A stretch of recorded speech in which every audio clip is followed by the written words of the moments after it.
सबसे पहले आपको यूपी चुनाव को लेकर बताते हैं। अलग अलग राजनीतिक दलों की तैयारी की तस्वीरें दिखाते हैं। इससे अंदाजा होगा कि यूपी चुनाव की लड़ाई अगड़ा पिछड़ा में कैसे बट रही है। आज लखनऊ में स्वामी प्रसाद मौर्य समेत कई बागी विधायकों ने समाजवादी पार्टी का दामन थामा। दावा किया गया कि स्वामी प्रसाद मौर्य के साथ करीब 300 नेता कार्यकर्ता अखिलेश की पार्टी में शामिल हुए। इस मास ज्वाइनिंग प्रोग्राम को ग्रैंड लेवल पर रखा गया। चुनावी रैली की इजाजत नहीं, इसीलिए डिजिटल और वर्चुअल का नाम देकर भीड़ जुटाई गई और फिर समाजवादी पार्टी के मन से बीजेपी की सत्ता को हटाने वाली बड़ी बड़ी बातें हो गई। हालांकि जिस वक्त ये प्रोग्राम लखनऊ में हो रहा था, उसी दौरान योगी आदित्यनाथ की गोरखपुर से कुछ तस्वीरें सामने आईं। इसमें वो एक दलित परिवार के साथ मकर संक्रांति के मौके पर खिचड़ी खाते हुए दिखाई दिए। योगी आदित्यनाथ गोरखपुर में मानबेला की पीरू शहीद दलित बस्ती पहुंचे थे। यानी मकर संक्रांति के मौके पर समाजवादी पार्टी और बीजेपी ने बड़ा मैसेज देने की कोशिश की। अखिलेश ने पिछड़ों को साधने की कोशिश की तो बीजेपी नेता दलित वोटर्स को संदेश देते नजर आए। अब आपको बता दें कि अखिलेश यादव ने वेस्ट यूपी में अभी तक 29 उम्मीदवारों की लिस्ट जारी की है। इसमें ज्यादातर सीट आरएलडी को दी गई है, लेकिन उस पैटर्न को देखकर लगता है कि वेस्टर्न यूपी में तो 80 वर्सेस 20 की लड़ाई की तैयारी है। हालांकि इस 80-20 को आज लखनऊ की रैली में नए सिरे से डिफाइन किया गया। सवाल यही है कि क्या वाकई 80 बनाम 20 अब हिंदू मुसलमान से आगे निकलकर अगड़ा वर्सेस पिछड़ा हो चुका है? इसे समझने के लिए यूपी में कास्ट इक्वेशन, जाति का गणित समझना जरूरी है। सबसे पहले मोटे तौर पर ग्राफिक्स के जरिए बताते हैं कि यूपी में कौन सी जाति की कितनी ताकत है। जरा ध्यान से देखें। अगर सवर्ण वोटर्स की बात करें तो यूपी में करीब 21% सवर्ण वोटर हैं। यूपी में 21% दलित वोटर हैं। इन्हें मायावती का कोर वोटर माना जाता है, लेकिन पिछले कुछ चुनाव में इसमें सेंध लग चुकी है। यूपी में अगर मुस्लिम वोटर्स की बात करें तो आबादी के लिहाज से देश के सबसे बड़े सूबे में 19% मुसलमान वोटर मौजूद है। लेकिन जिन वोटर्स पर आजकल सबकी नजर है, जरा ध्यान से देखें यहां पर, वो है ओबीसी समुदाय। यूपी में करीब 40% आबादी पिछड़ी जाति ओबीसी समुदाय से ताल्लुक रखती है। इनमें यादव वोट अखिलेश के साथ रहते हैं, लेकिन अब लड़ाई गैर यादव वोट की है। इसको भी समझना बहुत जरूरी है। इसमें किसी को शक नहीं है कि इस बार यूपी में बीजेपी को, सीएम योगी को अखिलेश यादव से कड़ी टक्कर मिल रही है। दोनों पार्टी खूब जोर आजमाइश कर रही हैं। अभी तक बीजेपी और समाजवादी पार्टी के voters on an average define रहते थे। बीजेपी का कोर वोटर 21% सवर्ण है। इनमें भी करीब 11% ब्राह्मण, 7% राजपूत हैं और 2 से 3% कायस्थ और दूसरी अगड़ी जातियां हैं जो बीजेपी को सपोर्ट करती आई हैं। इसी तरह समाजवादी पार्टी का कोर वोटर यादव और मुसलमान रहे। यूपी में करीब 10 से 12% यादव हैं, जबकि 19% मुसलमान हैं। और समाजवादी पार्टी जिस तरह टिकट डिस्ट्रीब्यूट करती है, उससे यह पैटर्न समझ भी आता है। लेकिन बीते कुछ चुनाव में बीजेपी ने परसेप्शन बदला है। बीजेपी ने अपने साथ गैर यादव ओबीसी वोटर्स को भी जोड़ा है। इसके चलते बीजेपी को काफी बड़ी जीत भी मिली है। मगर इस बार जिस तरह अखिलेश यादव ने कास्ट कॉम्बिनेशन का फॉर्मूला सेट किया है, उससे लगता है कि बीजेपी के गैर यादव वोटर वाले बेस में कुछ सेंध तो लगी है। और आज लखनऊ में भी नहीं नजर आया। समाजवादी पार्टी में बीजेपी के बागियों की एंट्री हुई। 80-20 की लड़ाई 85-15 तक कैसे आई, ये देखते हैं।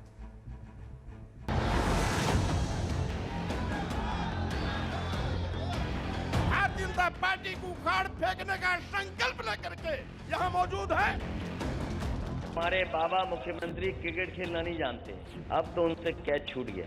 जिसका मैं साथ छोड़ता हूँ उसका कहीं अता पता नहीं रहता है। तो अब भारतीय जनता पार्टी का सफाया होना तय है। ये सुनामी हिंद महासागर में ले जाकर के डुबोने का काम करेगी। इनका सुबड़ा साफ होगा। आपके बुरे दिन आ गए।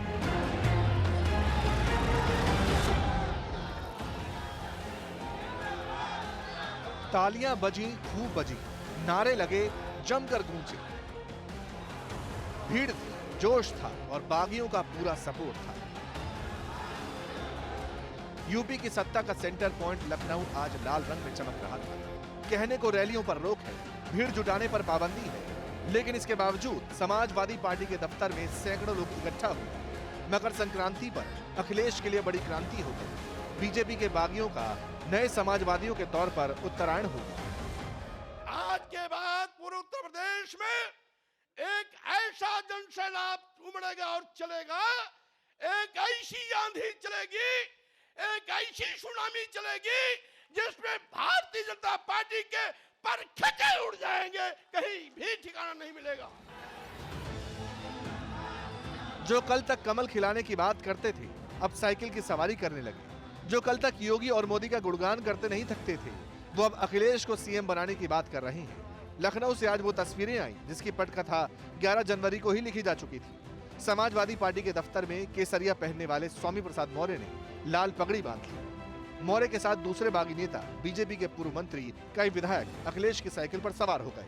स्वामी ने ऐलान कर दिया कि अब 80-20 नहीं 85-15 का फॉर्मूला चलेगा। 85 तो हमारा है, 15 में भी बंटवारा है। नारा दे रहे हैं 80 और 20 का, अब तो होगा 15 और 85 का। 85 तो हमारा है, 15 में भी बंटवारा है, क्योंकि उन बड़ी जातियों में भी कुछ समाजवादी चिंतन के हैं और कुछ अम्बेडकरवादी चिंतन के हैं।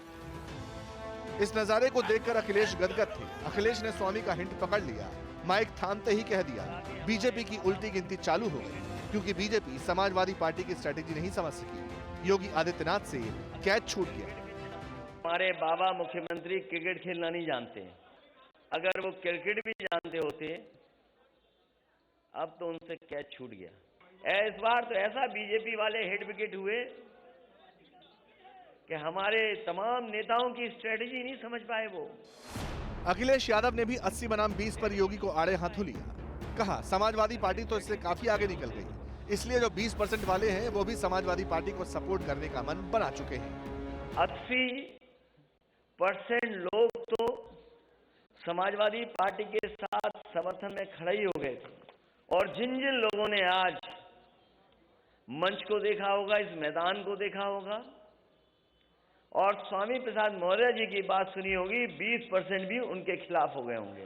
तो अब भारतीय जनता पार्टी का सफाया होना तय है। असल में पिछले 3 दिन में बीजेपी से कई लोगों ने इस्तीफा दिया। इन सभी का नया ठिकाना अब समाजवादी पार्टी बन चुका है। अखिलेश इन दल बदलू नेताओं के भरोसे अब 400 पार तक की बात कहने लगे। कह दिया कि 22 वाली साइकिल ठीक है, पेडल से हैंडल तक सबकी अच्छी सर्विसिंग हो चुकी है, अब कोई गड़बड़ नहीं होगी। जो गिनती हम लोगों ने बताई थी और जो लोग समाजवादी रास्ते पर हैं और अम्बेडकरवादी लोग हैं, ये दोनों लोग मिलकर के हो सकता है आक्रोश का साथ ले लेंगे तो हो सकता है 400 सीटें भी ये गठबंधन जीत जाए। क्योंकि जनता बैठी है, बदलाव के लिए बैठी है जनता। अब साइकिल का हैंडल भी ठीक है और दोनों पहिए भी ठीक हैं अब। और पैडल चलाने वाले देखो कितने हमारे नौजवान साथी दिखाई दे रहे हैं। अब कोई नहीं रोक सकता रफ्तार को। ये सेमीफाइनल चुनाव नहीं है, यही फाइनल चुनाव है। ये जो उत्तर प्रदेश के बाबा मुख्यमंत्री हैं फेल हो चुके हैं। कितने भी दिल्ली वाले आए अब ये पास होने वाले नहीं है, क्योंकि जनता ने मन बना लिया है इनका सुपड़ा साफ होगा। अखिलेश ने पहली चाल चल दी, लेकिन यह भी तय है कि बीजेपी भी पलटवार करेगी। दल बदलू नेताओं को कल स्वतंत्र देव सिंह ने डग्गा मार ट्रेन की सवारी बता दिया था। आज बीजेपी की तरफ से कहा गया कि जनता है, सब जानती है, देखती है, लाल टोपी पर लाल टेप लगने वाली है। समाजवादी पार्टी को ये ध्यान रखना चाहिए, ये जिस तरह सोच रहे हैं कि कुछ लोग ज्वाइन करा देंगे उससे माहौल बन जाएगा, कोई माहौल बनने वाला नहीं है। जिसके सर पर लाल टोपी दिखी, लगा हर चीज जगह लाल टेप लग जाएगा। चुनाव है, वार पलटवार तो हो, मगर सच ये भी है कि सियासी बयानबाजी अपनी जगह, और जहां तक यूपी की सत्ता को संभालने की बात है, ये तो 10 मार्च को ही पता चल सके। वैसे लाल टोपी देखकर वो जरूर लाल और पीले दोनों हो रहे हैं।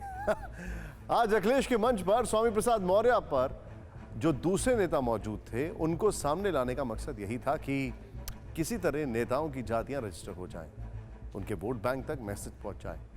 वैसे गैर यादव वोटर्स की अगर बात करें तो अखिलेश यादव के साथ इस बार राजभर, मौर्य, सैनी, कुर्मी, गुर्जर जाति के नेता भी दिखाई दिए। इसीलिए समाजवादी पार्टी की चुनाव वाली कास्ट इक्वेशन चेंज दिखाई दे रही है।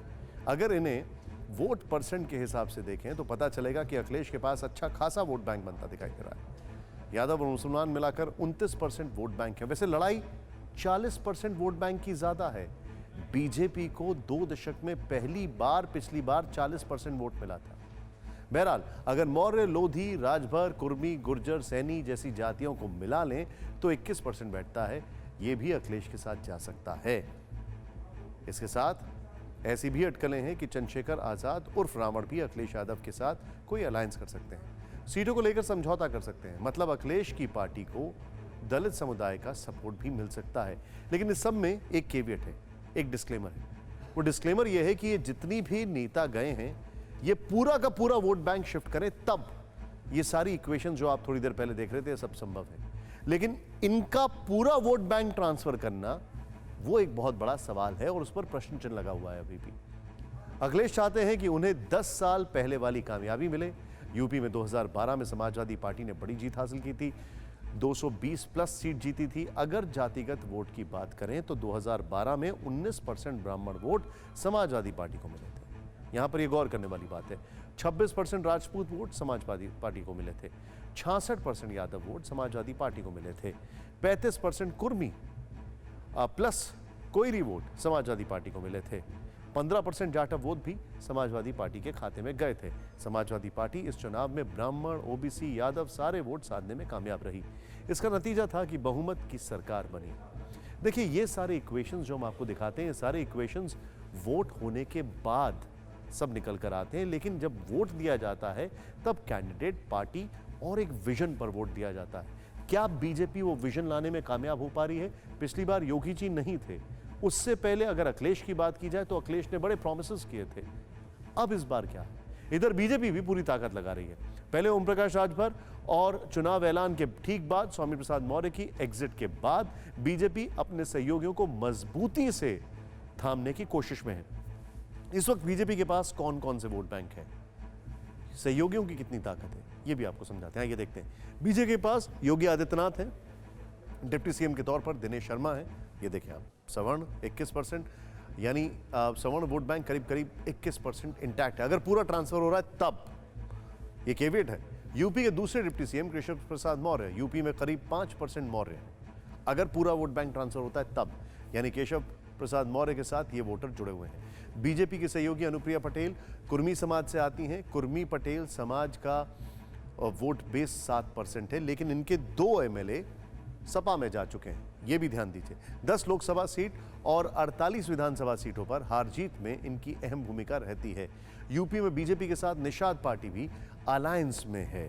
यूपी में करीब 18% निषाद वोटर्स हैं। यूपी की 165 सीटों पर इनका असर है। हर विधानसभा सीट पर 90,000 से 1 लाख तक वोटर्स हैं।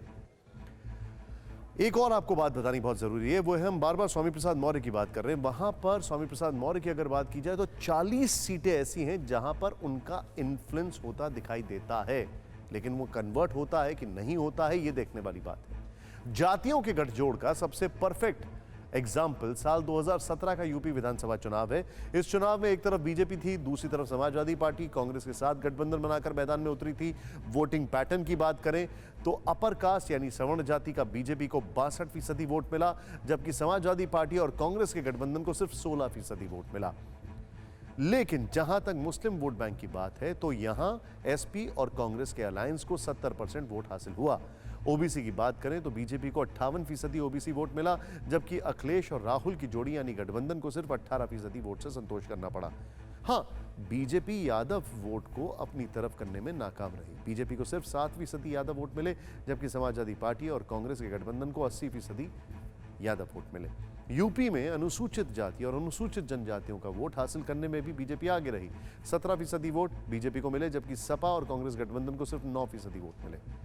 इसका नतीजा ये रहा कि बीजेपी 312 सीटों के साथ सरकार में आई और पिछली बार यानी 2012 में बहुमत लाने वाले अखिलेश यादव को सिर्फ 47 सीटों से संतोष करना पड़ा। यहाँ पर 2 चीज़ें बड़ी इंपॉर्टेंट है, वो ये हैं कि अगर हम बात 2017 की कर रहे हैं, अखिलेश काफ़ी प्रोमिसेस के साथ 2012 की अगर बात की जाए आए, मायावती जी उनके ऊपर काफ़ी अलग अलग चीज़ें चल रही थी, एक मन सा भर गया था वोटर्स का। लेकिन परिवार में मतभेद जो हुआ उससे अखिलेश की छवि खराब हुई, ये साफ होता दिखाई देता। और फिर एक विजन दिखाई दे रहा था प्रधानमंत्री मोदी को लेकर यूपी के। लिहाज से, लेकिन अब चेहरा योगी आदित्यनाथ है। सोचिए, बीजेपी को पिछली बार कुर्मी, निषाद के अलावा बाकी गैर यादव ओबीसी जातियों का भी वोट मिला था। बीजेपी के जो विधायक जीते थे उनमें 101 बैकवर्ड कास्ट के थे, जबकि 69 सीटों पर दलित कैंडिडेट की जीत हुई थी। इसकी वजह से बीजेपी 300 प्लस के आंकड़े को पार कर पाई थी। लेकिन इस बार अखिलेश यादव ने बीजेपी के इसी वोट बैंक में सेंध लगाने की कोशिश की है। वो गैर यादव ओबीसी को एक ही छत के नीचे साथ लाना चाहते हैं। इसी वजह से स्वामी प्रसाद मौर्य और उनकी टीम का समाजवादी पार्टी में शामिल होना अखिलेश के लिए एडवांटेज है और बीजेपी के लिए ये एक सेटबैक माना जा रहा है। कोरोना धर्म नहीं देखता, जात नहीं देखता, अमीर गरीब ऊंच नीच नहीं देखता। कोरोना सिर्फ मौका देखता है, लेकिन आप उसे मौका मत दीजिए।